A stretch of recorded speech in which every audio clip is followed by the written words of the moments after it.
هناك أناس خلقوا للإزعاج، وظيفتهم الإزعاج. إياك أن تضيع ثانية واحدة في إقناع المزعج أن يهدأ، أو تبرير فعلك لمزعج، أو محاولة أن تطيب خاطر لمزعج، أو محاولة أن تحفظ ود مزعج. يا سيدي، أعظم ود أحافظ عليه هو ودي بين الروح والجسد، حتى لا أدخل في اضطراب نفسي ومرض نفسي. فإياك أن تزهق أي ثانية في حياتك لمن ينغص عليك الحياة في أن يبقى مسالما لك. لا، ارفع السياج واضرب ذاك السور العالي، واجعل بينك وبينه بحر، واجعل بينك وبينه خندق من نيران. يا سيدي، هي حياتي، أزرع، أحصد، أقلع، أفعل ما أشاء، ولك حياتك. التفت لحياتك. عندنا أناس وجعل الله لهم عيون في رؤوسهم، لكن جعل أبصارهم في عيون غيرهم، في بيوت غيرهم، في منازل غيرهم، في حياة غيرهم. هذه علتنا. فإياك أن تزهق ثانية واحدة لأحد من المزعجين أن يسالمك، بل من مسالمة نفسك أن تجعل خطا أحمر لكل مزعج.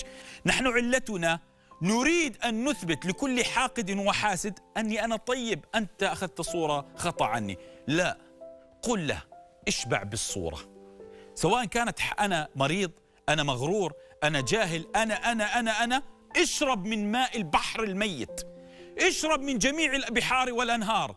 لن أزهق دقيقة في تغيير صورتي في عينك، فعينك مريضة يا سيدي، عينك التي بها السقم، عينك التي بها الوجع. أما أنا فأرى في نفسي، في ذاتي، أن راض عن نفسي. لم أخلق لأرضي عينك، لم أخلق لأرضي ذاتك، لم أخلق لأنال رضاك، خلقت لرضا الله ورضا ذاتي بنفسي. الملائكة كره إبليس لها ليس انتقاص للملائكة، بل انتقاص للشيطان، لأنه لا يحب الملائكة. فيا سيدي، صنف نفسك مع هؤلاء. كرهك لي رفعة لي، كرهك لي دلالة أني أفضل عنك. ليس كل دلالة كره انتقاص بك، بل أحيانا دلالة كره أحدهم لك دلالة اكتمال لك. اجعل هذه القاعدة بك، هنا ترتاح. فيا سيدي، عش ملكا ولو كنت لا تملك شيئا، عش سيدا وإن كنت لست بسيد على أحد، عش كما تريد، لأن الناس في خارج منزلك تحيا كما تريد. هل تعلم أن كثير من الناس يمثلون عليك الفضيلة وهم يمارسون قمة الرذيلة في الظلام؟ وهل تعلم أن الناس تريد منك أن تكون كاملا ملاكا يمشي على الأرض وهم شياطين تمشي في الطرقات؟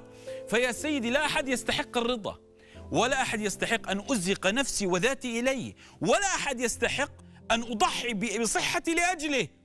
عش ملكا في جمهورية نفسك، وكن حاكما لمملكة ذاتك.